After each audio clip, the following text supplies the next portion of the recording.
Hola, buenos días a toda la audiencia. Buenos días, compañeros. A ver Buenos días a si... todos, un cordial saludo. Ahí está Igualmente, Cintia. buenos días. Hola Ariel, ¿cómo estás? Bueno, vamos a empezar por lo primero. Cuéntenos, por favor, el que quiera, brevemente, quién fue Juan Carlos Scanone. Bueno, comienzo yo y después se van sumando Cintia y Luciano si quieren participar. Bueno, Escanone fue un jesuita argentino que nació en Buenos Aires el 2 de septiembre de 1931 y entró en la Compañía de Jesús el 24 de marzo de 1949. Hizo los votos como jesuita, como hacen todos los que son religiosos en la compañía, y fue ordenado sacerdote el 26 de julio de 1962. Él estudió literatura y humanidades en Córdoba entre el año 51 y el año 53, y después en el Colegio Máximo de San Miguel, en la provincia de Buenos Aires, durante el 54 y el 56, donde obtuvo la licenciatura en filosofía. Eh, Estudió en Europa, donde también recibió el doctorado en teología en la Universidad de Múnich, y bueno, y tuvo otros estudios también teológicos. Eh, de hecho, estudió teología con Karl Rahner, pero es licenciado en teología, no doctor en teología. Bueno, muchos en el mundo lo conocen porque fue profesor de griego de Jorge Bergoglio cuando había comenzado a formarse el Papa Francisco dentro de la Compañía de Jesús, ¿verdad? Así es. Luciano, vos podés aportar algo sobre esto. Recuerdo que cuando falleció, recién mencionabas 2019, algunos medios, incluso de gran tirada nacional, titularon La muerte del profesor del Papa. Y con algo de distancia ya temporal, uno encuentra que fue una expresión muy acertada en distintos niveles. Y un primer nivel es este que mencionás, es una constatación biográfica. Escanone fue profesor del Papa Francisco, de disciplinas vinculadas a los primeros estudios humanísticos de la formación sacerdotal de entonces y jesuita posterior. Pero probablemente la relación Scanone-Bergoglio, Scanone-Francisco, va más allá de aquel primer encuentro, insisto, biográfico, y probablemente encuentren un punto de unión en lo que hoy llamamos la teología del pueblo, Ujú. en la que Scanone fue uno de sus principales impulsores, con aportes específicos, puntuales, y de la que la gran mayoría de analistas, teólogos, incluso de otras disciplinas, reconocen que es, como lo llamaba Scanone, una de las raíces teológicas del Papa Francisco. De modo que, sin duda, estamos hablando de una relación muy cercana, muy estrecha, que así entre nosotros y con la audiencia comparto también el archivo Scanone, del que también estamos en contacto y que la universidad está trabajando, va a ir mostrando, compartiendo algunas perlitas, desde fotos personales, cercanas, hasta cartas, correspondencias, de modo que hay mucho material para analizar esta relación que nos preguntas.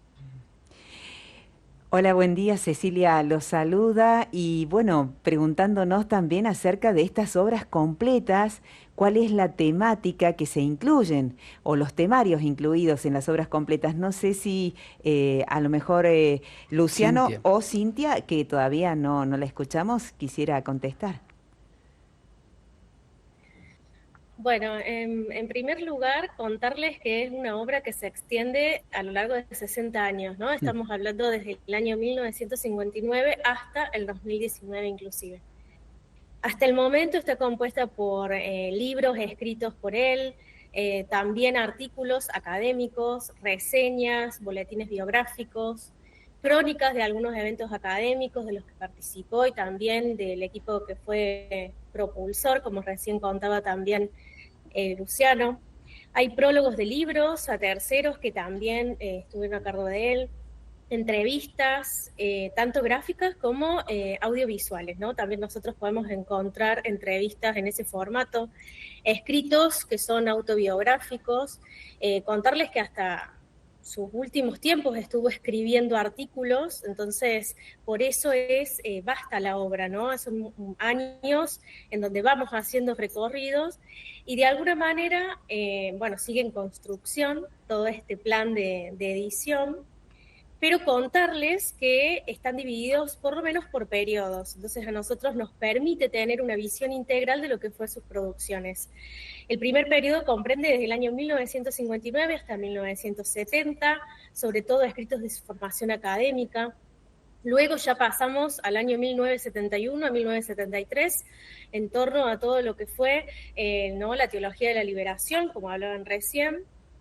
Desde el año 74 al 92 aparece lo que es algo muy característico de Juan Carlos Scanone, que es la sabiduría popular, algo que realmente a nosotros hasta el día de hoy sigue siendo un nuevo punto de partida para reflexionar tanto teológica como filosóficamente.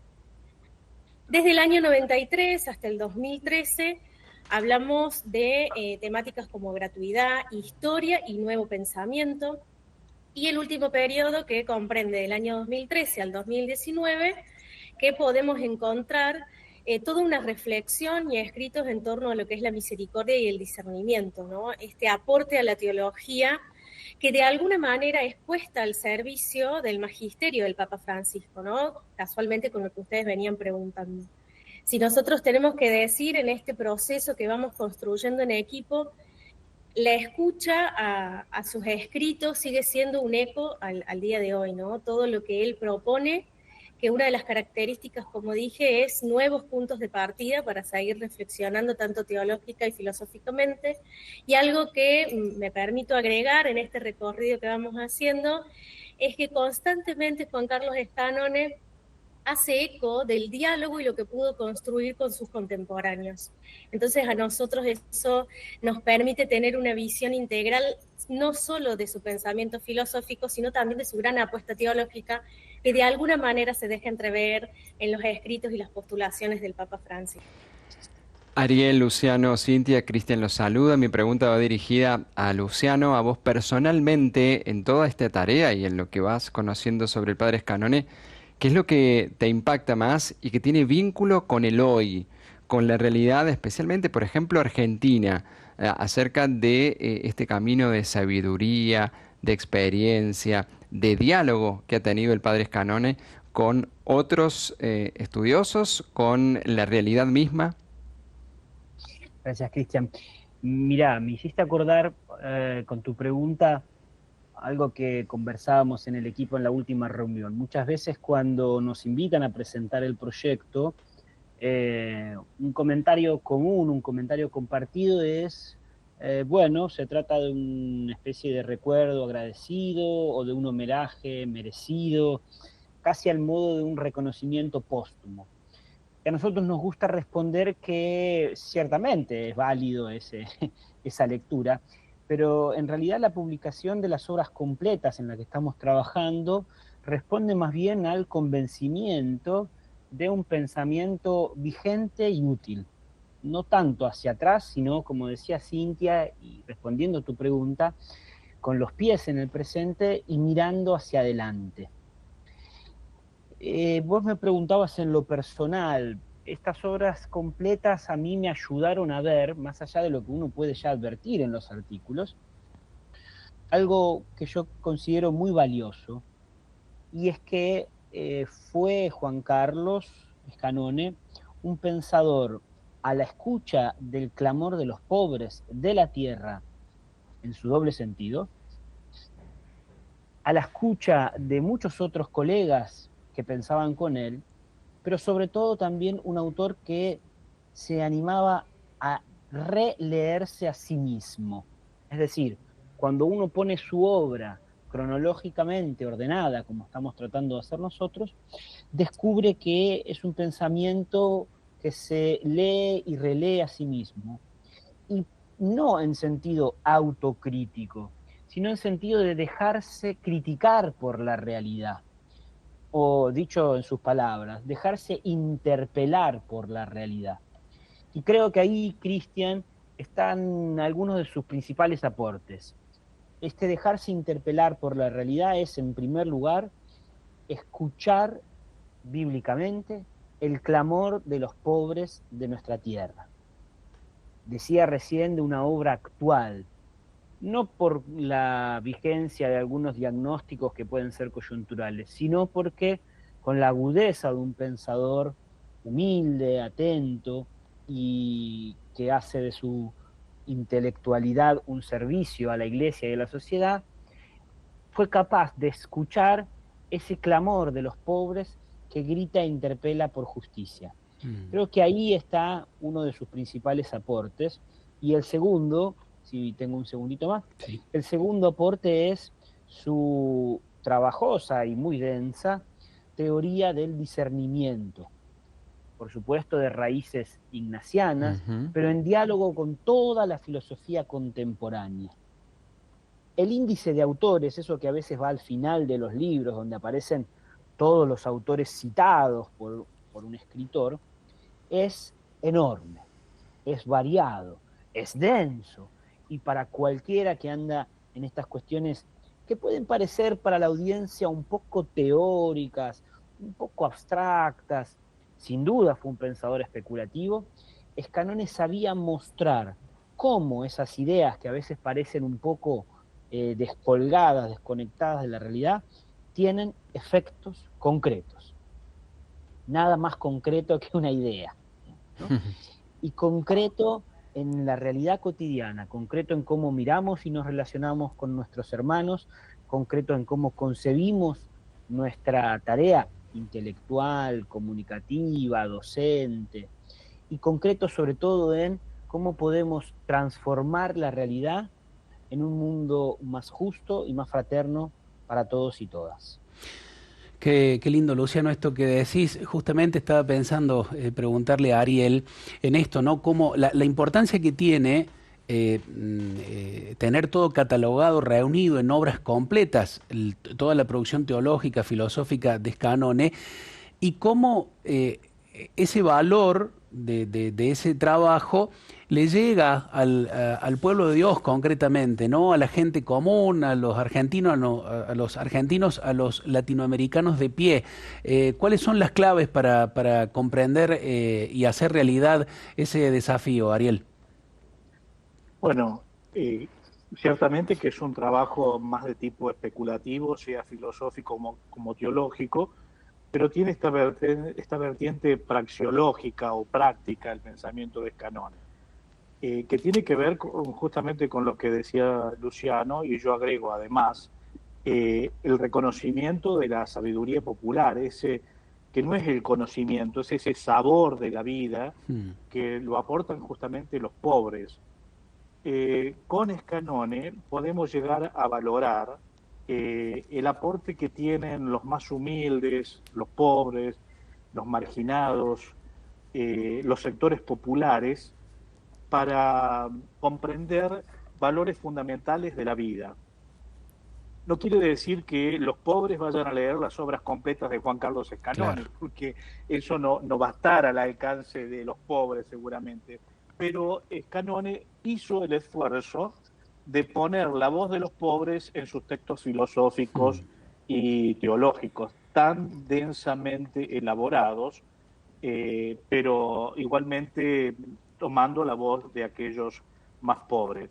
Una cosa muy importante, para retomar lo que decía Luciano, que si bien estos textos son de coyuntura y pueden haber perdido su vigencia, lo que no pierde vigencia es el estilo de Scannone para comprender la realidad y filosofar y teologizar sobre ella.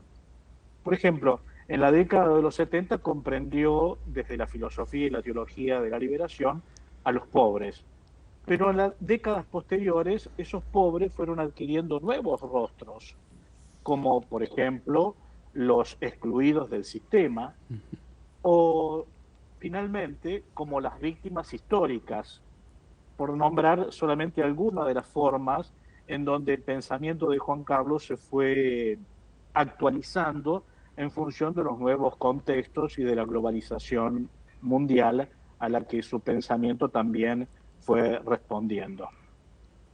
Excelente. Una última pregunta cortita para Cintia, tiene que ver con un aspecto formal, pero ¿cuándo calculan más o menos que vamos a tener todos los volúmenes allí de las obras completas del Padre Scannone, allí en la Facultad de Filosofía y Humanidades de la Universidad Católica de Córdoba, listo para quien quiera estudiar y profundizar este enorme trabajo intelectual? Bueno, vamos a tratar de responder. El trabajo es arduo, estamos en construcción y es totalmente tratando de responder a un pensador y a un escritor de tal envergadura. El trabajo nosotros lo vamos haciendo con mucho cuidado, también tenemos dentro del equipo, si se pudiera decir, ampliado las personas que están haciendo traducciones de escritos que están, por ejemplo, en alemán. Entonces, ese trabajo cuidado y minucioso nos va a llevar un tiempo, pero estamos convencidos de que es el camino correcto. Si nosotros queremos acceder a obras, ya están disponibles, pero las obras completas requiere de un trabajo de, por ejemplo, poder encontrar artículos inéditos en la visita que vamos a hacer al archivo, luego de eso hacer un recorrido, de poder complementar con las obras que ya tenemos. También estamos haciendo la transcripción de algunos escritos que no están en muy buena calidad, digamos. Entonces, la verdad que sería aventurar una fecha, pero queremos hacerlo a medida consciente, caminando los pasos de Juan Carlos Scannone, pero sobre todas las cosas hacer una producción que sea fiel a su estilo, a su modo de ser y estar en el mundo, ¿no? Que es tan propio de su pensamiento latinoamericano. Tal vez Ariel podría especular alguna fecha, pero a mí me gusta pensar que lo estamos haciendo bien, que vamos por buen camino, y como diría, me atrevo a decir Juan Carlos Scannone, si habláramos hoy con él quedó con mucha esperanza de este nuevo interés del pensamiento latinoamericano. Y sentimos que esas palabras de sus últimos artículos son la invitación constante a nosotros a tomarlo con tal rigurosidad y detenimiento este trabajo. Muchísimas gracias Cintia, Ariel y Luciano por este contacto con Radio María Argentina. No sé si habrán encontrado por ahí, le hicimos una muy buena nota, sobre todo por lo que dijo el padre Scannone. Aquí en Radio María con el padre Javier Soteras le hicimos una nota sobre aquella acusación de pobrista que le endilgaban algunos al Papa Francisco hace un par de años atrás. Muy interesante, un experto en doctrina social de la Iglesia, tremendo, así que capaz que por allí la encuentren, creo que está en YouTube todavía en Radio María Argentina. Les agradecemos, los felicitamos por este trabajo, vamos a seguirlo de cerca porque nos parece un aporte importantísimo a la filosofía, a la teología y al pensamiento latinoamericano. Un abrazo para los tres. Muchas gracias. Gracias. Un abrazo. Gracias, hasta luego. Gracias. Hasta luego.